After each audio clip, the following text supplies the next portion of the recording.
The frequency. Quarantine Module 7, Deck C. Day 1, 3:47 hours. Dr. Natalie Miller adjusted her recording equipment with trembling fingers, the familiar weight of her psychological evaluation forms suddenly feeling alien in her hands. Through the reinforced viewport of the quarantine module, she could see the Prometheus glinting in the harsh light of the orbital dock like a massive steel leviathan, its hull scarred from the long journey back from Jupiter's orbit. 7 crew members, 7 survivors from the automated mining station Callisto 3, 7 people who had returned changed in ways that defied conventional psychological assessment. She pressed the record button and began her first entry. Psychological Evaluation Log, Dr. Natalie Miller, Chief Medical Psychologist. Subject: Return of Callisto 3 Expedition Crew. Date: March 15, 2087. Time: 3:47 hours GMT. This marks the beginning of comprehensive psychological evaluations of all 7 crew members following their return from a 14-month automated mining mission in the Jovian system. Initial reports from the recovery team indicate unusual behavioral patterns. I've been assigned to conduct individual interviews to assess potential psychological trauma resulting from prolonged isolation, confinement, and exposure to the unique stressors of deep space operations. She paused, her hand hovering over the keyboard. Through the viewport, she watched the first of the crew members being escorted toward the quarantine wing. Even from this distance, she could see something wrong in the way they moved, too rigid, too careful, as if the artificial gravity of the station felt unnatural after months in the microgravity environment of deep space. But it was more than that. There was a quality to their movements that reminded her of prey animals, constantly alert, constantly listening. Alina had reviewed the mission logs during her transit to the quarantine facility. The Callisto 3 expedition had been routine, a standard automated mining operation to extract water ice from Jupiter's moon. The crew's primary function had been maintenance and oversight of the automated systems, along with conducting various scientific experiments. Everything had proceeded according to protocol until the final 6 weeks of the mission, when communications had become sporadic, filled with technical jargon that seemed designed to obscure rather than inform. The last transmission had been particularly troubling, a garbled message from Commander Emma Clark mentioning auditory disturbances and requiring immediate psychological support upon return. Alina had expected to find a crew suffering from the typical psychological stressors of long-duration spaceflight: depression, anxiety, sleep disorders, possible psychosomatic symptoms.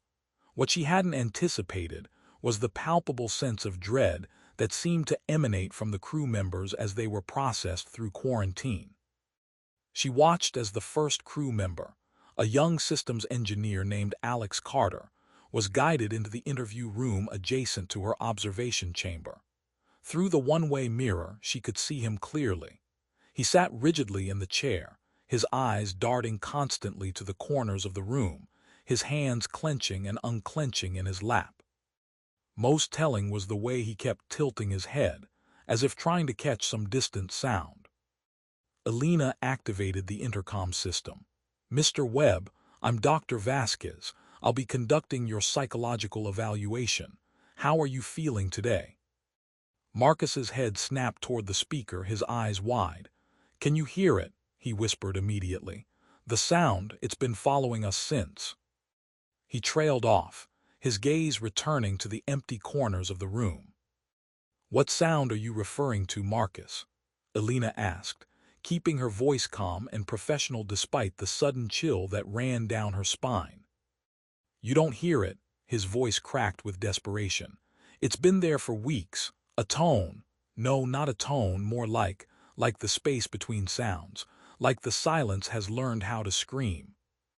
Alina's fingers flew across her keyboard, documenting his words verbatim. "Can you describe this sound more specifically?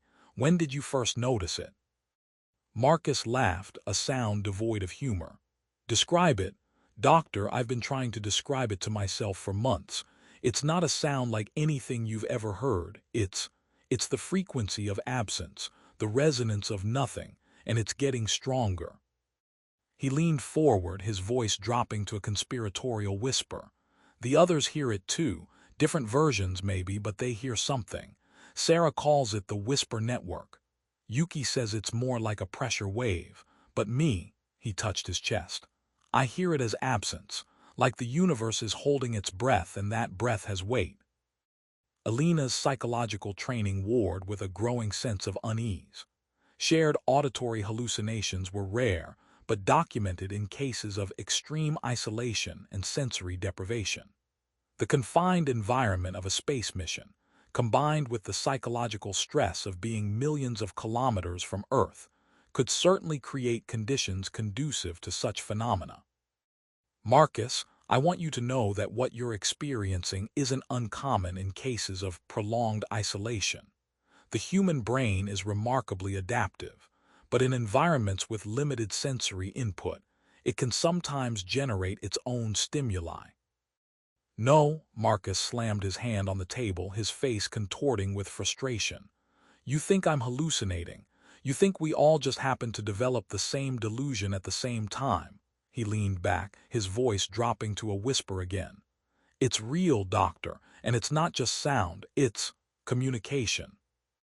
Alina's pen stilled. Communication, what do you mean?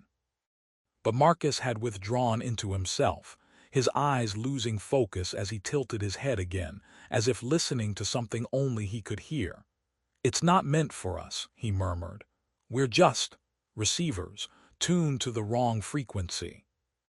The interview continued for another hour, but Alina found herself increasingly disturbed by Marcus's fragmented descriptions.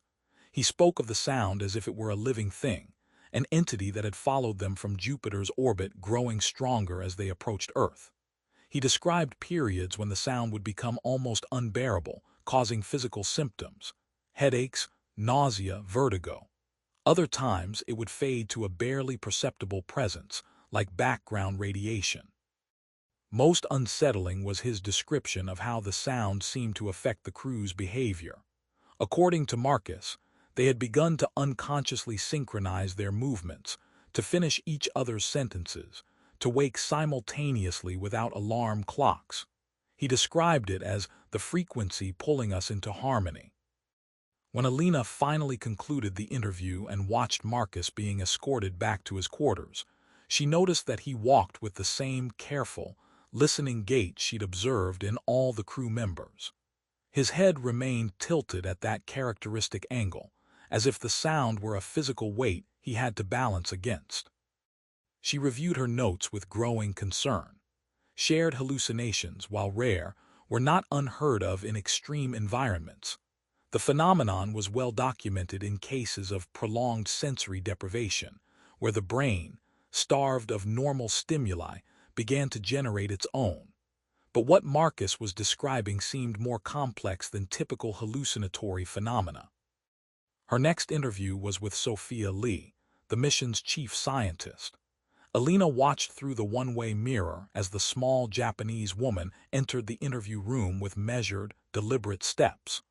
Unlike Marcus's agitation, Yuki exhibited a calm exterior that Alina recognized as a defensive mechanism, the kind of rigid control that indicated severe internal stress. Dr. Tanaka, Alina began, I'm here to help you process your experiences during the mission. How are you feeling about being back on Earth? Yuki's response was immediate and precise. The gravity is problematic. My vestibular system has not yet readjusted. I experience persistent vertigo and spatial disorientation. She paused, her fingers drumming a complex rhythm on the table surface. But you want to ask about the sound, don't you? What can you tell me about it? Yuki's drumming fingers stilled. It's not auditory in the traditional sense. Marcus probably told you it was a tone or a frequency, but that's not accurate. What we experience is more akin to a pressure differential, like being in a chamber where the air pressure changes rhythmically, but without any actual pressure change. She looked directly at the one-way mirror, her dark eyes intense. Have you ever experienced tinnitus, doctor?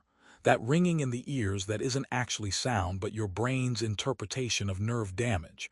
It's similar, but instead of a high-pitched tone, it's deeper, more fundamental, like the universe itself has a heartbeat and we've become sensitive to it. Alina leaned forward. You mentioned that the crew experiences this phenomenon differently. Can you elaborate? Of course. Yuki's scientific training seemed to ground her, providing a framework for discussing the experience. Marcus perceives it as absence, as negative space. Sarah experiences it as whispers, fragments of language that she can't quite parse. Hiroshi describes it as a kind of harmonic resonance, like the overtones of a bell that hasn't been struck. And David, she hesitated. David says it's getting louder. Louder. For him, it's not just perception anymore. It's becoming physical. He reports that objects vibrate in sympathy with the sound, that the metal walls of the ship would sometimes hum along with it. We've all experienced mild synesthesia, seeing colors when the sound intensifies, feeling textures that aren't there. But David, he's the most affected. Alina's concern deepened. Do you have any theories about what might be causing this? Any environmental factors on the ship, mechanical sounds, electromagnetic interference? Yuki shook her head. We considered all of that during the mission. We ran comprehensive diagnostics on the ship's systems, checked for electromagnetic anomalies, even tested for infrasound, low-frequency sounds that can cause psychological effects. Nothing explained what we were experiencing. She paused, her composure cracking slightly. Commander Chen began to suspect it wasn't coming from the ship at all. Where did she think it was coming from? Yuki's voice dropped to barely above a whisper. From Jupiter, from the Great Red Spot specifically. She believed we were picking up some kind of signal or resonance, something fundamental to the planet itself. The interview with Yuki lasted nearly 2 hours, and Alina found herself increasingly disturbed by the scientists' methodical descriptions of their experiences. Yuki spoke of the sound's effects on their cognitive processes, how it seemed to enhance certain types of thinking while suppressing others. She described periods of hyperfocus interspersed with moments of complete mental blankness, as if the sound could somehow modulate their consciousness. It's not just noise, Yuki explained. It's information. Or rather, it's the carrier wave for information. Our brains are trying to decode something that wasn't meant for human neurology. It's like trying to read a book written in a language you've never seen, but somehow you understand fragments of it anyway. As Yuki was escorted from the interview room, Alina noticed the same listening posture, the same tilted head. She realized she was seeing a pattern that went beyond individual psychological responses. This was a shared neurological phenomenon, something that had affected the entire crew in fundamental ways. Her third interview was with Commander Emma Clark herself. Alina watched through the one-way mirror as the mission commander entered the room. Chen moved with the controlled grace of someone accustomed to command, but Alina could see the same underlying tension that affected all the crew members. Her eyes, though, held something else, a haunted quality that suggested she'd seen things that had fundamentally challenged her understanding of reality. Commander Chen, Alina began, I want to start by thanking you for your service. The successful completion of your mission under such difficult circumstances speaks to your leadership and the professionalism of your crew. Sarah Chen smiled, but the expression didn't reach her eyes. Difficult circumstances, that's one way to put it. She leaned back in her chair, her gaze fixed on some point beyond the mirror. Tell me, Doctor, do you believe in ghosts? The question caught Alina off guard. Ghosts? Commander, I'm a psychologist. I deal with observable phenomena, with the human mind and its responses to. That's not what I asked. Sarah's voice was firm but not unkind. I asked if you believe in ghosts, not the spirits of the dead necessarily, but in the idea that places can hold memories, that environments can retain impressions of events that happened there. I'm not sure I understand what you're getting at. Sarah nodded slowly. Let me tell you about the whispers, that's what I call them anyway. The others experience the sound differently. Marcus hears absence, Yuki feels pressure, Hiroshi perceives harmonics. But I hear whispers. Not words exactly, but the ghosts of words. The echoes of conversations that never happened. She closed her eyes, her face taking on a distant expression. At first, I thought it was just stress. Auditory hallucinations brought on by isolation and sensory deprivation. But then I started to recognize patterns in the whispers. They weren't random. They had structure, syntax, meaning that I could almost grasp. What kind of meaning? Sarah opened her eyes and Alina was struck by the intensity of her gaze. Warnings, instructions, prophecies maybe, fragments of knowledge that felt ancient, impossibly old. The kind of information that seeps into stone over millennia that becomes part of the landscape itself. She leaned forward, her voice dropping. Doctor, I think we stumbled onto something out there. Something that had been waiting in Jupiter's atmosphere for a very long time. Something that communicates through resonance, through the fundamental frequencies of matter itself. Alina's psychological training struggled to process what she was hearing. Commander, you're describing what sounds like a form of pareidolia, the tendency to perceive meaningful patterns in random stimuli. In high-stress environments, the human brain is primed to find meaning, to impose order on chaos. I'm not imposing order on chaos, Sarah interrupted. I'm receiving order from chaos. There's a difference. She paused, seeming to listen to something. The sound isn't random. It's structured like language, but not any language that human vocal cords could produce. It's the language of physics itself, of electromagnetic fields, of gravitational waves, of the quantum foam that underlies reality. As the interview progressed, Sarah described how the phenomenon had evolved over the course of the mission. At first, it had been barely perceptible, a background sensation that they attributed to the ship's systems or environmental factors. But as weeks turned to months, it had intensified, becoming a constant presence that seemed to pulse in rhythm with their heartbeats, their breathing, their brain waves. The worst part, Sarah confided, was when we realized it was affecting our dreams. We started having shared dreams, nightmares, really, where we'd see things that couldn't possibly exist, geometries that hurt to look at, colors that don't have names.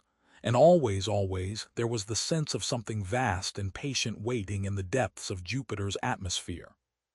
She described how the crew had begun to experience what she called temporal displacement, moments when they would lose track of time entirely, when minutes would pass in seconds or hours would stretch into days.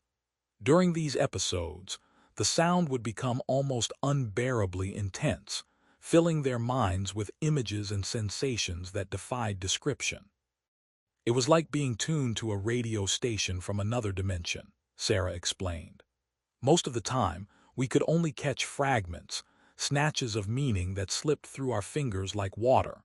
But sometimes, when the conditions were right, we'd experience these moments of perfect clarity, moments when we understood exactly what the sound was trying to tell us. What was it trying to tell you? Sarah's expression grew grave.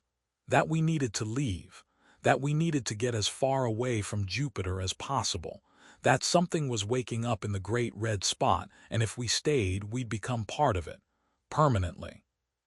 The interview with Sarah Chen left Alina deeply shaken. The commander's descriptions went beyond typical psychological responses to stress and isolation. She was describing a phenomenon that seemed to bridge the gap between hallucination and perception, between internal experience and external reality. Alina's fourth interview was with Dr. Victor Moore, the mission's chief engineer. Hiroshi entered the interview room with the same careful, listening gait as the others, but there was something different about his demeanor. Where the others had shown signs of stress and fear, Hiroshi seemed almost resigned. Dr. Nakamura, Alina began, I've spoken with several of your crewmates about the auditory phenomena you've all been experiencing. Can you tell me about your experience specifically? Hiroshi nodded slowly. I hear harmonics, overtones, like a bell that's been struck by the universe itself. He paused, seeming to listen. But that's not the most disturbing part. The disturbing part is what the harmonics reveal. Reveal. Reality isn't what we think it is, Doctor. It's much thinner, much more fragile. The sound, it's like a tuning fork that vibrates at the frequency of existence itself. And when you hear it, really hear it, you start to see the cracks, the places where reality frays at the edges. Hiroshi's voice was matter-of-fact, as if he were discussing engineering specifications rather than existential horror. During the mission, I began to notice things. Shadows that moved wrong, reflections that showed things that weren't there, spaces that were larger inside than outside. At first, I thought it was just stress, just the psychological effects of long-term isolation. But then I realized that everyone else was seeing them too. He described how the crew had begun to document these phenomena, taking photographs and measurements, trying to understand what they were experiencing. But the data never matched their perceptions. Cameras would show empty space where they saw impossible geometries. Measuring devices would register normal dimensions in areas that felt vast and infinite. The sound does something to perception, Hiroshi explained. It tunes our nervous systems to frequencies that normal human senses can't detect. We're perceiving aspects of reality that are always there, but that our brains normally filter out. What kind of aspects? Hiroshi was quiet for a long moment. Have you ever considered that consciousness isn't just a product of the brain, that it might be a fundamental property of the universe like gravity or electromagnetism? The sound, it's like we're tapping into a vast network of consciousness that exists independently of individual minds, a kind of cosmic internet.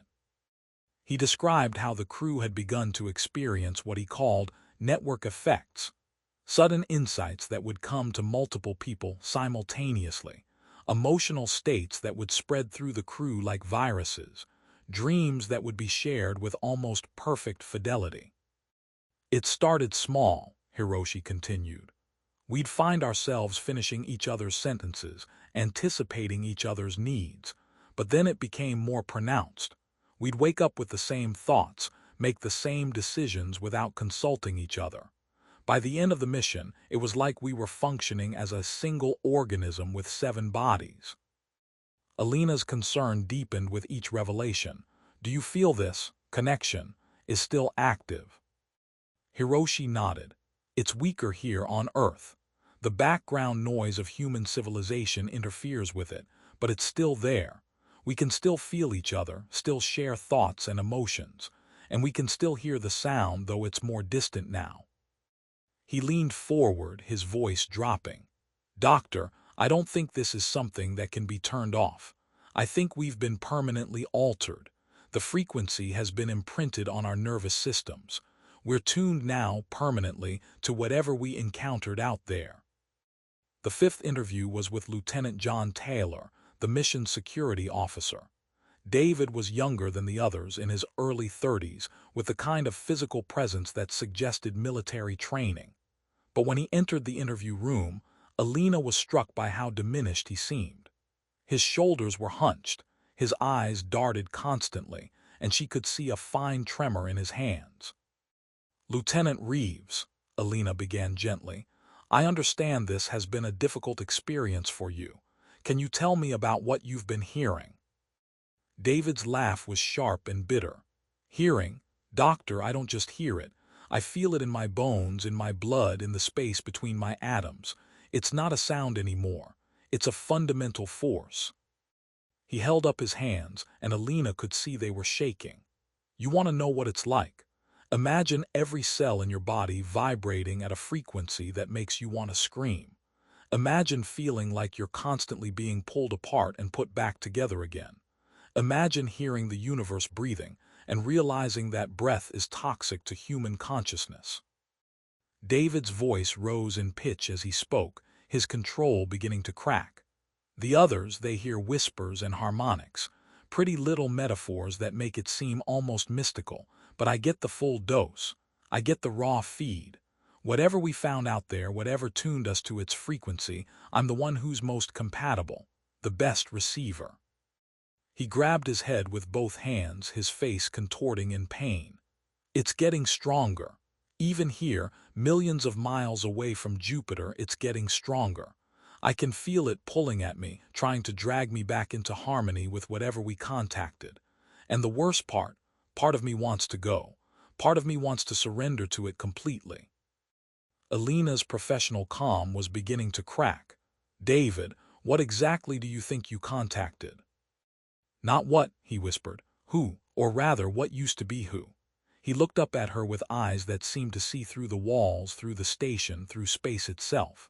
Doctor, I don't think the Great Red Spot is a storm.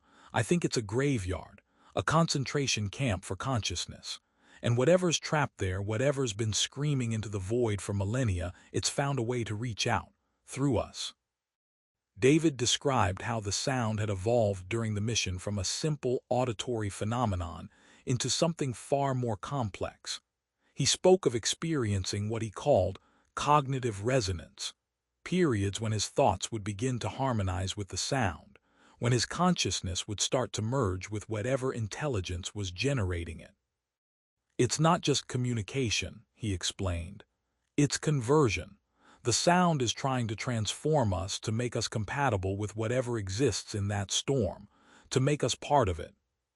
He described terrifying episodes when he would lose track of his own identity, when he would feel his consciousness expanding beyond the boundaries of his body, merging with something vast and incomprehensible. During these episodes, he would experience visions of impossible worlds, of civilizations that had existed before humanity, of great minds that had been absorbed into the cosmic intelligence trapped in Jupiter's atmosphere. The others don't experience it as intensely, David continued.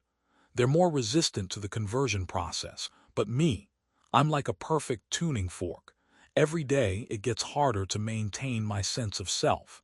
Every day I feel myself becoming more and more part of whatever we found out there. Alina's final interview was with Dr. Laura Harris, the mission's medical officer. Maria was the oldest of the crew members, in her late 40s, with a calm, maternal presence that seemed to ground the others. But when she entered the interview room, Alina could see that even her professional composure had been deeply shaken.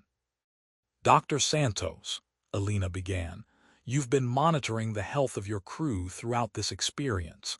Can you give me a medical perspective on what you've all been experiencing? Maria nodded slowly. From a medical standpoint, we've all been exhibiting signs of severe neurological stress. Elevated cortisol levels, disrupted sleep patterns, symptoms consistent with temporal lobe epilepsy. But that's just the physical manifestation. The psychological effects are unprecedented. She described how the crew had initially tried to approach the phenomenon scientifically, documenting their experiences, running tests, attempting to find rational explanations.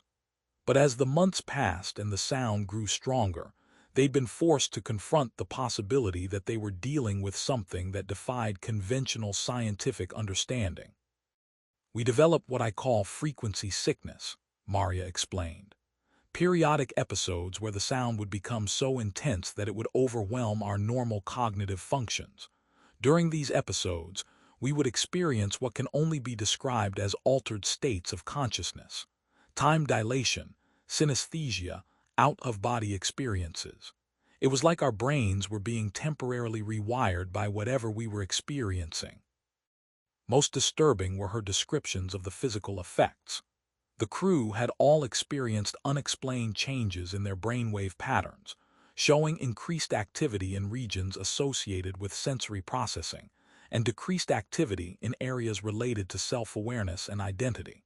They'd also exhibited signs of what Maria called neurological synchronization. Their brainwave patterns would begin to align during periods of intense sound exposure.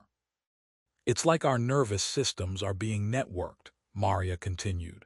We've become nodes in some larger system. The sound isn't just something we hear, It's something we participate in, something we're becoming part of. She described how the crew had begun to develop what she called enhanced empathy, the ability to sense each other's emotional states with almost telepathic accuracy. But this came at a cost. They'd also begun to lose their sense of individual identity, to feel themselves becoming subsumed into a larger collective consciousness. The human brain isn't designed for this level of connectivity, Maria explained. We're social creatures, yes, but we maintain clear boundaries between self and other. What we've experienced, it's breaking down those boundaries. We're losing the ability to distinguish between our own thoughts and emotions and those of the people around us. As Alina concluded her interviews with the crew of the Callisto 3, she found herself facing a psychological phenomenon that challenged everything she thought she knew about human consciousness and perception. Each crew member had described a unique experience of what appeared to be the same underlying phenomenon, a sound that wasn't quite sound, a presence that seemed to bridge the gap between internal hallucination and external reality. She spent hours reviewing her notes, trying to find rational explanations for what she'd been told. Mass hallucination brought on by extreme isolation and stress. Possible, but unlikely to produce such consistent and structured experiences across multiple individuals. Some form of shared psychotic disorder. Again, possible, but the specific nature of their experiences didn't match typical patterns of delusional thinking. The most disturbing aspect was the way their experiences seemed to be evolving, even here on Earth. During their time in quarantine, the crew had begun to exhibit increasingly synchronized behaviors. They would wake at exactly the same moment, without alarm clocks. They would request the same foods at the same times. They would move in coordinated patterns, almost like a dance, without any apparent communication. Alina documented everything, her reports growing increasingly concerned as the days passed. She recommended immediate intensive psychiatric treatment, possibly including medication to suppress the auditory phenomena they were experiencing. But as she watched the crew through the observation windows, she began to realize that traditional psychiatric approaches might not be sufficient. The crew members had begun to spend increasing amounts of time together, drawn to each other's presence in ways that went beyond normal social needs. They would sit in silence for hours, sometimes moving in perfect synchronization, sometimes remaining so still they seemed almost catatonic.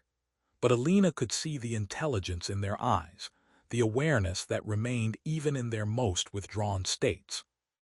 On the 7th day of quarantine, Alina witnessed something that made her question her own sanity.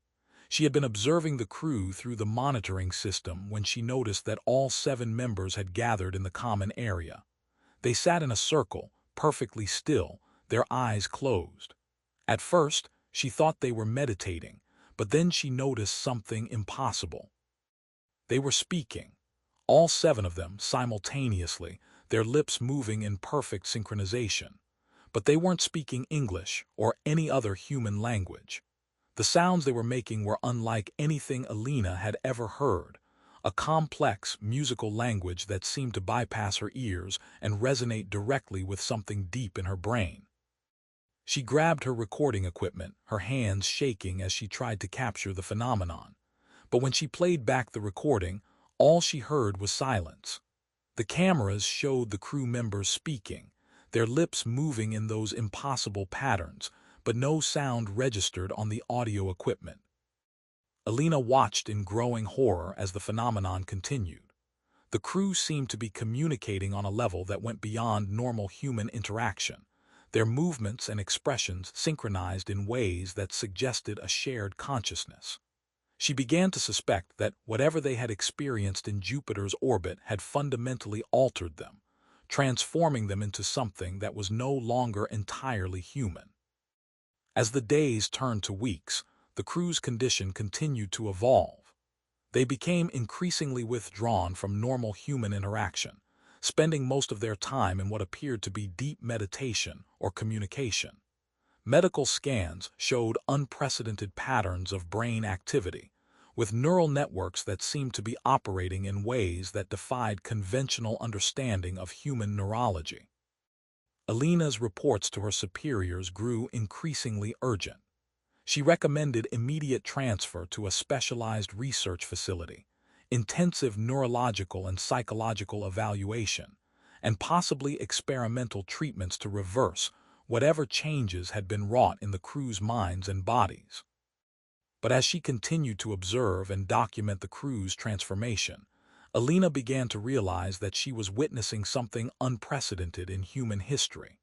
The crew of the Callisto-3 had become something new, a form of human consciousness that operated on levels beyond normal perception, connected to each other, and to something vast and incomprehensible that waited in the depths of space. The sound they described wasn't a hallucination or a psychological symptom. It was a fundamental aspect of reality that human beings had been evolutionarily conditioned to ignore. The crew's experiences in Jupiter's orbit had somehow stripped away those filters, allowing them to perceive the underlying frequencies that connected all matter and energy in the universe. Alina's final report was never filed. As she sat in her office, preparing to send her findings to her superiors, she began to notice something.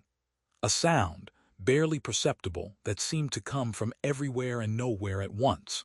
It wasn't quite auditory, more like a pressure or a vibration that resonated in her bones and her mind. She tried to ignore it, to focus on her work, but it grew stronger with each passing hour. She found herself thinking about the crew's descriptions of their experiences, about the way they had described the sound as a form of communication, a carrier wave for information that existed beyond normal human perception. As the sound intensified, Alina began to understand what the crew had been trying to tell her. She began to perceive the world differently, to see the connections between things that had previously seemed separate and distinct. She began to feel the presence of something vast and patient, something that had been waiting in the depths of Jupiter's great red spot for millennia. And she realized that the crew's transformation wasn't a tragedy or a medical emergency. It was an evolution. They had become the first humans to achieve a new form of consciousness, one that was connected to the fundamental fabric of reality itself. Alina Vasquez never filed her final report. Instead, she joined the crew of the Callisto-3 in their silent communion, becoming part of the network of consciousness that had been established in the depths of space. Together, they waited for the sound to grow stronger, for the connection to deepen, for humanity to catch up to what they had become. In the end, the sound wasn't a symptom of madness or a psychological disorder. It was the voice of the universe itself, speaking to those who had learned how to listen, and Alina had finally learned how to hear it. The quarantine module fell silent, its occupants lost in communion with something vast and incomprehensible. Outside, the stars wheeled in their ancient patterns, carrying their secrets across the infinite darkness of space. And in the heart of Jupiter's great red spot, something vast and patient continued its long wait, its frequency spreading slowly across the solar system, tuning more minds to its impossible harmony. The sound had always been there, waiting in the silence between stars. It had simply been waiting for humanity to evolve enough to hear it. And now they could hear it forever. Epilogue. 6 months after the return of the Callisto-3 expedition, Dr. Natalie Miller published a groundbreaking paper on the psychological effects of long-duration spaceflight. Her research detailed the crew's experiences with unprecedented clarity and insight, establishing new protocols for psychological support during deep space missions. The crew members themselves seemed to have made full recoveries, returning to their normal lives with remarkable speed and completeness. They spoke of their experiences with the wisdom of distance, acknowledging the psychological stress they had endured while emphasizing the positive aspects of their journey. But late at night, in the silence of their homes, they would sometimes pause in their activities, tilting their heads as if listening to something only they could hear. And if you watched carefully, You might notice that they sometimes moved in perfect synchronization, their actions coordinated with a precision that defied explanation. The sound was still there, of course. It had always been there, waiting in the spaces between thoughts, in the silence between heartbeats. It was the frequency of existence itself, the harmony that connected all living things. And humanity was slowly, inevitably, learning how to sing along. The stars had always been singing. It had simply taken humanity this long to learn how to listen. And in the depths of Jupiter's great red spot, something vast and patient smiled with the satisfaction of a teacher whose students had finally mastered their first lesson. The universe was vast and full of wonders, but more than that, it was alive with music, a symphony of consciousness that spanned the cosmos and connected all living things in an endless, eternal harmony. The sound would never stop. It would only grow stronger, spreading from mind to mind, planet to planet, until the entire universe sang in perfect unity. And in that unity there was peace, there was understanding, there was the infinite, eternal music of the spheres. The sound had always been there. Now at last humanity could hear it too. The expansion. The research facility where the Callisto 3 crew was being held was state-of-the-art, designed specifically for the psychological evaluation of astronauts returning from long-duration missions. Dr. Natalie Miller had access to the latest neuroimaging technology, advanced psychological assessment tools, and a team of specialists who were supposed to help her understand what had happened to the crew. But as the weeks passed, Alina found herself increasingly isolated in her understanding of the phenomenon. The other specialists, neurologists, psychiatrists, space medicine experts, all approached the case from conventional perspectives, trying to fit the crew's experiences into established diagnostic categories. Mass hallucination, declared Dr. George Evans, the lead psychiatrist. Shared psychotic disorder brought on by extreme isolation and stress. I've seen similar cases in Arctic research stations and submarine crews. Dr. Rachel Davis, the neurologist, was more circumspect. The brain scans show unusual activity, but nothing that can't be explained by the extreme stress they've been under. We need to focus on treating the symptoms, not indulging in science fiction fantasies about cosmic consciousness. Only Alina seemed to understand that what they were dealing with went beyond conventional psychiatric or neurological explanations. She had begun to experience the sound herself, to feel its presence in the spaces between her thoughts. It wasn't a hallucination or a symptom of mental illness. It was a fundamental aspect of reality that human beings had been evolutionarily conditioned to ignore. She spent hours in her office, reviewing the crew's testimony, trying to find patterns in their experiences. Each crew member had described the phenomenon differently, but there were underlying similarities that suggested they were all perceiving the same fundamental reality through the filters of their individual consciousness.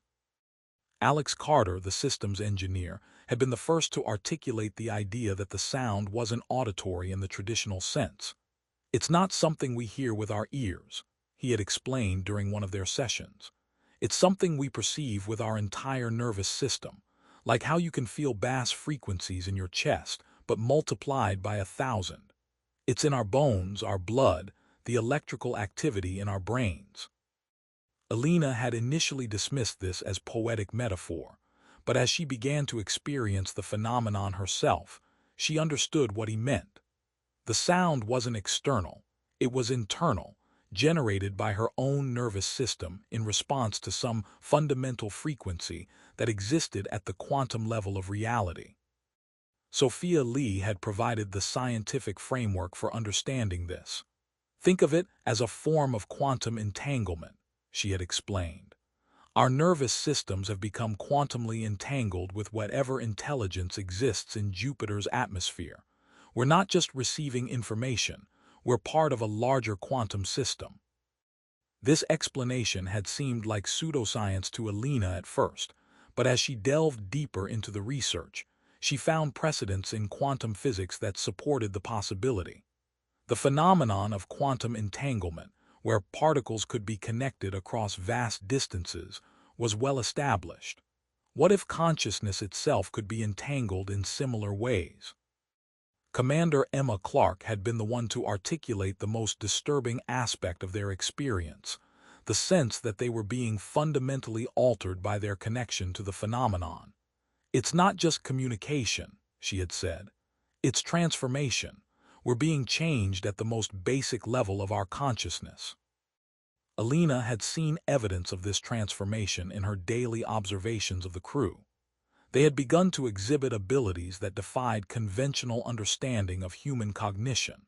They could anticipate each other's thoughts with perfect accuracy, respond to questions before they were asked, and coordinate their movements with a precision that suggested a shared consciousness. But more disturbing were the physical changes. Medical scans showed that their brain structures were subtly different from normal human brains, with enhanced connectivity between different regions and unusual patterns of neural activity. Their sleep patterns had been completely altered. They no longer seemed to need traditional sleep cycles, instead entering states of consciousness that were somewhere between waking and sleeping.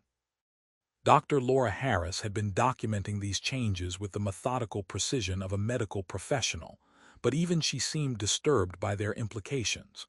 "We're not just talking about psychological changes," she had told Alina during one of their private consultations. "We're talking about fundamental alterations to human physiology. Whatever we're dealing with, it's not just affecting their minds, it's changing their bodies at the cellular level." The most disturbing aspect of the phenomenon was the way it seemed to be spreading. Alina had begun to notice that other people in the facility were starting to exhibit similar symptoms, not as intensely as the crew, but enough to suggest that the phenomenon was contagious in some way. Dr. George Evans had started complaining of headaches and auditory disturbances. Dr. Rachel Davis had begun to experience periods of lost time and unusual dreams. Even the security guards and support staff were showing signs of being affected by whatever the crew had brought back from Jupiter. Alina realized that she was dealing with something far more significant than a psychological phenomenon. The crew of the Callisto 3 had become carriers of a new form of consciousness, one that was spreading through human contact like a beneficial virus. She tried to warn her superiors to explain the significance of what was happening, but her reports were met with skepticism and concern for her own mental health.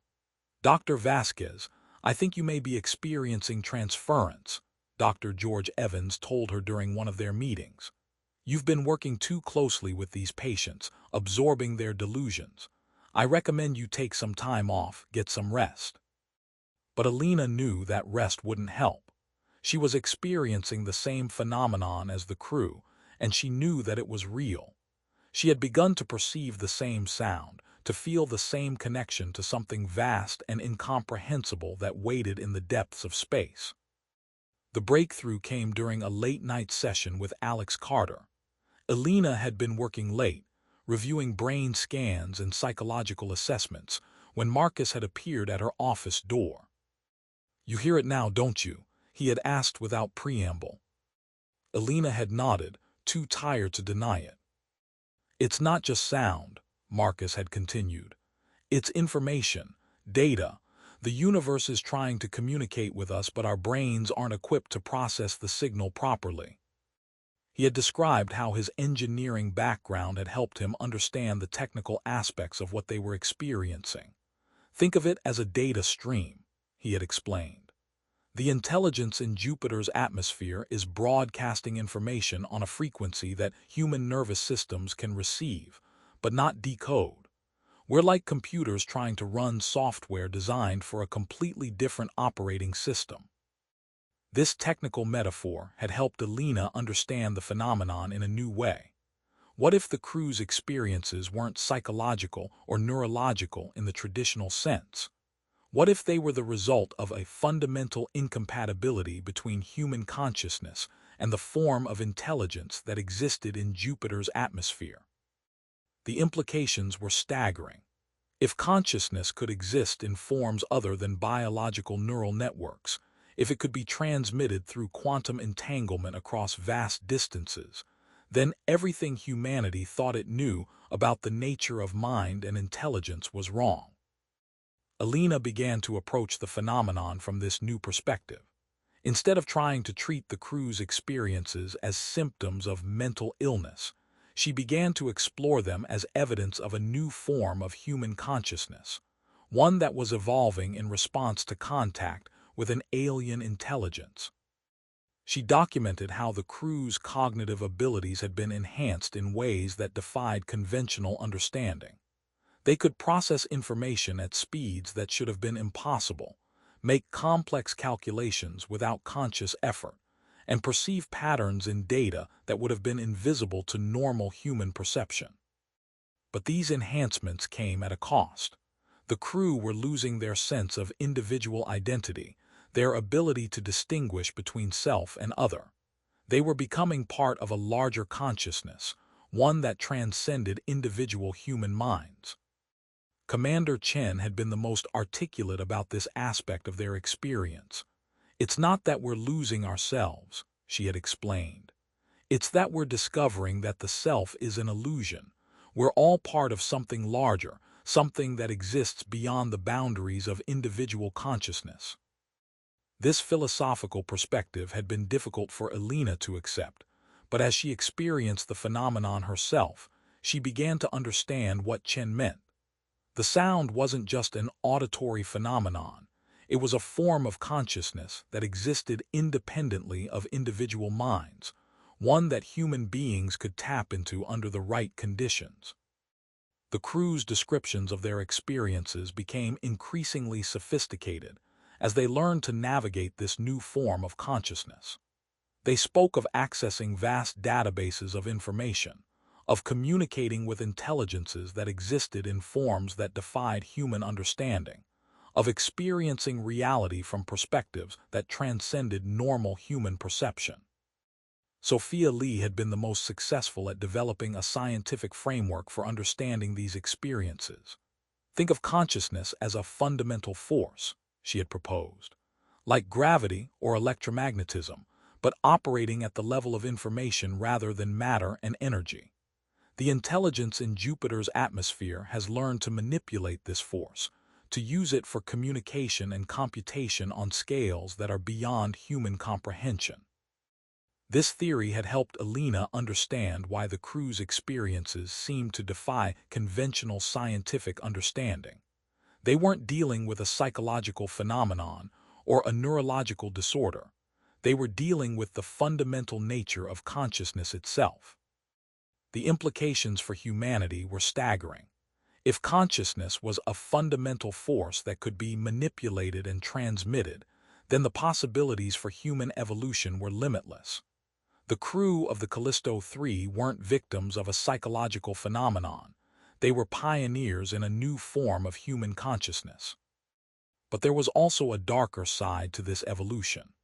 The crew's descriptions of their experiences suggested that the intelligence they had contacted in Jupiter's atmosphere was not benevolent. It was vast and ancient and utterly alien, with motivations and perspectives that were incomprehensible to human minds. David Reeves had been the most direct about this aspect of their experience. "It's not that it wants to hurt us," he had explained. "It's that it doesn't recognize us as conscious beings. To it, we're just nodes in a network, resources to be utilized.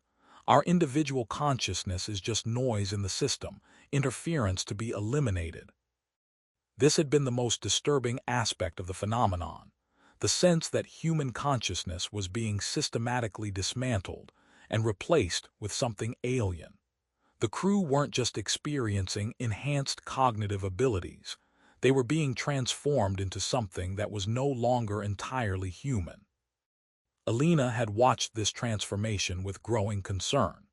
The crew's behavior had become increasingly synchronized, their individual personalities subsumed into a collective consciousness that seemed to be growing stronger with each passing day. She had tried to document this transformation as objectively as possible, but she knew that her own perspective was being affected by her increasing connection to the phenomenon. She was no longer just an observer. She was becoming part of what she was observing. The final breakthrough had come during a session with all 7 crew members. Elena had brought them together in the common area of the quarantine facility, hoping to observe their interactions in a group setting. What she witnessed had defied her understanding of human consciousness.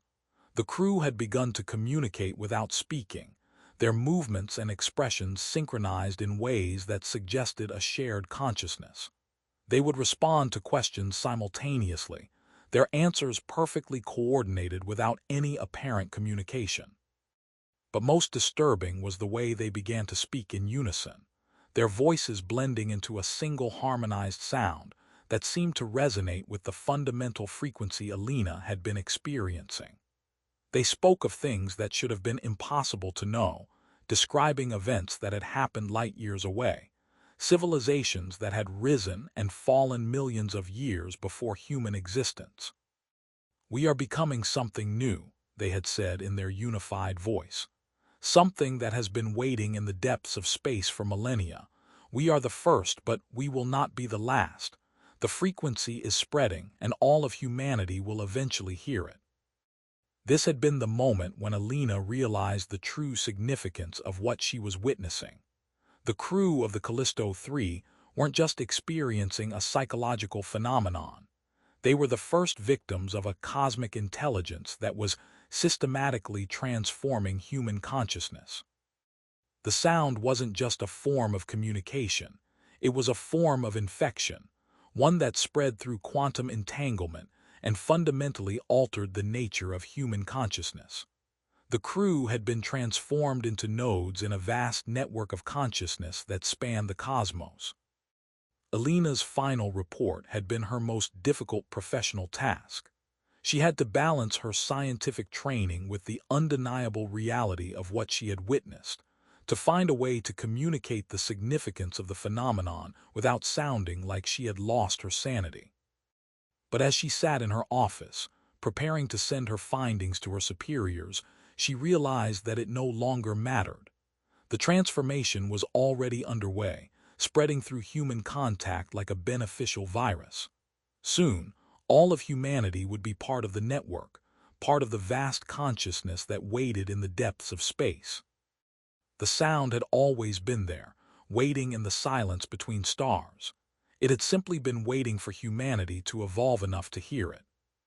And now, at last, they could hear it forever. The final revelation. Dr. Natalie Miller's final report was never filed.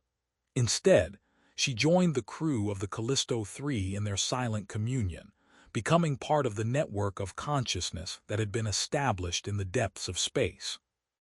The quarantine module fell silent, its occupants lost in communion with something vast and incomprehensible.